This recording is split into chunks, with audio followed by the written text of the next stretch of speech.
Hyderabad Indira park వద్ద BJP చేపట్టిన రైతు హామీల సాధన దీక్ష కొనసాగుతుంది. రైతుల పట్ల కాంగ్రెస్ ప్రభుత్వ తీరుకు నిరసనగా ఇచ్చిన హామీలను నెరవేర్చాలని డిమాండ్తో ఆ పార్టీ ఎమ్మెల్యేలు, ఎంపీలు 24 గంటలు దీక్ష చేయనున్నారు. ఈ నేపథ్యంలోనే ఈటల రాజేందర్ మాట్లాడుతున్నారు. ఇప్పుడు లైవ్ చూద్దాం. ఇద్దరిని కలపొద్దని చెప్పి నేను డిమాండ్ చేస్తున్నా. దాని ప్రకారంగా కనుక ఇవ్వకపోతే రేపు నీ ప్రజాక్షేత్రంలో అదే రైతులు నేను ఎట్లయితే నమ్మిండ్రో గట్లనే బొంద పెడతారని చెప్పి బొంద పెట్టకముందే మీరు చదువుకోమని చెప్పి నేను మనవి చేస్తూ ఉన్నాం. ఇక రేపో మాపో ఎల్లుండి 3వ తారీఖు నాడు మళ్ళీ ఒక ధర్నా ఉంది. ఇక్కడ రింగ్ రోడ్ ధర్నా ఉంది. దాని గురించి అదే రోజు చెప్తాం. మళ్ళా అదేవిధంగా నిన్న కోర్టు ఒకవేళ సిగ్గుంటే ఇవి కలెక్టర్ అన్న మాటలు కాదవి, ఎంఆర్ఓ అన్న మాటలు కావవి, ఐపీఎస్ ఆఫీసర్నో ఐఏఎస్ ఆఫీసర్లు అన్న మాటలు కాదు. స్టేట్గా ఈ హైడ్రా రేవంత్ రెడ్డి మదిలో పుట్టినటువంటి తనకి ఇష్టమైన పుత్రిక అని చెప్పి చెప్పుకుంటాడు.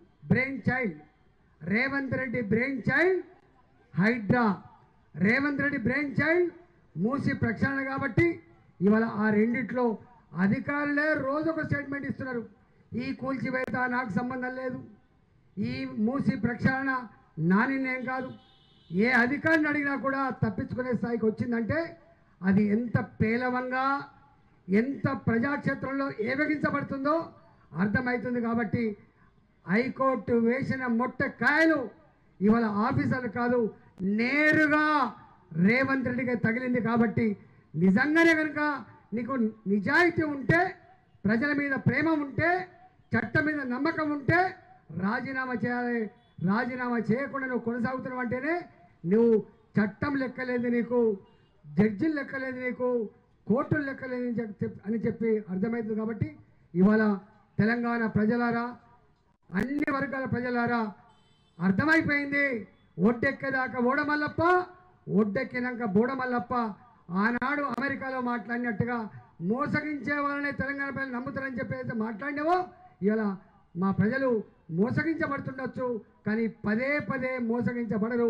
మోసం చేసిన వాళ్ళ భర్తం పడతారని చెప్పి సందర్భం మనం చేస్తూ ఇవాళ మరొకసారి మా మహేష్ రెడ్డి గారి నాయకత్వంలో ఇవాళ ఎమ్మెల్యేలుగా, ఎంపీలుగా చేసినటువంటి దీక్షలో పాల్గొన్నటువంటి కార్యకర్తలకు, నాయకులకు సహకరించినటువంటి మా అందరికి కూడా, పోలీసు మిత్రులకి, ఈ 24 గంటలు మాతో పాటుగా ఉన్నటువంటి మా మీడియా మిత్రులకు, గొప్పగా పాటలు పాడి చైతన్యపరిచినటువంటి మా కళాకారులకు అందరికి కూడా పేరు పేరు ధన్యవాదాలు తెలుస్తూ సెలవు తీసుకున్నా. భారత్ మాతాకి, భారత్ మాతాకి. కళాకారులు ముగింపు సందర్భంగా ఒక మంచి పాట, అట్లనే ముగింపు సందర్భంగా సభకు ఇచ్చేసిన సీనియర్ నాయకులు, భారతీయ జనతా పార్టీ నాయకులు మరి శశిధర్ రెడ్డి గారికి స్వాగతం, సుస్వాగతం. భారత్ మాతాకి అన్న. అందరం చివరి కాబట్టి అందరం రెండు చేతులు లేబట్టి గట్టిగా అందాం. భారత్ మాతాకి.